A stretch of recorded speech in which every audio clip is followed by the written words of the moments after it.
அந்த காலகட்டத்தில் சிவகங்கை பகுதியை ஆட்சி செய்தவர் முத்துவடுகநாத தேவர்.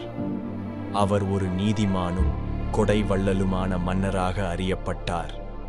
இருப்பினும் வெள்ளையர்களின் கொடூரமான தூண்டுதல்களுக்கும் வஞ்சகச் சதிகளுக்கும் அவர் இரையாகினார். நாட்டின் சுயாட்சியையும் பாரம்பரியத்தையும் பாதுகாக்கப் போராடிய அவர் பிரிட்டிஷ் கிழக்கிந்திய கம்பெனியின் படைகளால் தாக்கப்பட்டு கொல்லப்பட்டார். மன்னரின் மறைவுக்குப் பிறகு அவரது மனைவி வேலு நாச்சியார் ஆட்சியை கைப்பற்றத் தயாராகிறார்.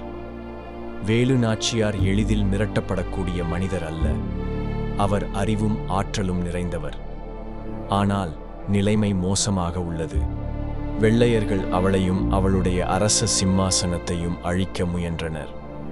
தனது கணவரின் மரணத்துக்குப் பிறகு வேலு நாச்சியார் விரைவாகவே தன் உயிரை காப்பாற்ற வேண்டிய நிலைக்கு தள்ளப்படுகிறார்.